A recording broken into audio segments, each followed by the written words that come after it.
Enero, Pebrero, Marso, Abril, Mayo. Oo, Mayo 19 nang ganap na maging tayo. At sa mismong araw na ito ay magdalawang taon na ang ikaw at ako. Mali, ang dating ikaw at ako.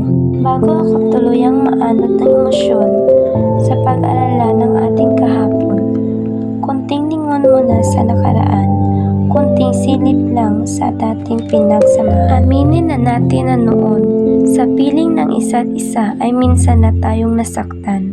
Sinadya man o nagkataon lang. Ngunit sa bawat sakit at hinanakit ay nandun pa rin ang tamis na sinyalis ng nararamdaman nating halos hindi maalis.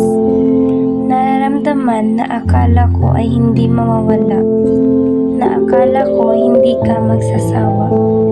Kaso pinagtagpo lang pala tayo ng tadhana, pero di itinakda. Naalala ko minsan sinabi mo, mahal, masdan mo ang araw sa kanyang paglubog. Sa dakong yaon ay naroroon ang ako.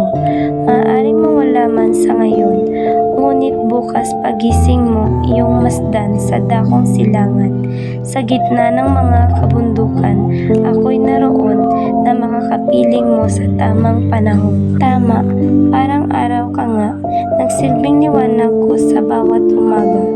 Ngunit sa pagsapit ng gabi, agad ka rin palang mawawala. Ngayon, magdalawang taon na nga tayo, sana, kaso sumuko ka, bumitaw ka na at itong ating pagdalawang taon, ginugunit akong mag-isa. Pero salamat mahal, dahil sa loob ng maikling panahon, sa loob ng isang taon, ay naturuan mo ako ng leksyon. Leksyon na kung magpadala ka sa iyong emosyon, mauuwi lahat sa maling desisyon. Kaya tama na sa bawat pagbuklat ng mga pahina, litrato ng ikaw at ako ang sumasariwa. Dahil ang lahat sa atin ay tapos na, kaya tama na. At tapos na rin ako sa aking ilusyon. Naiyapak ko na ang mga paa pasulong. Nakabuo na ako ng pulidong desisyon at nakagawa ng matinong realisasyon. Paalam na dahil tapos na ako sa salitang move on.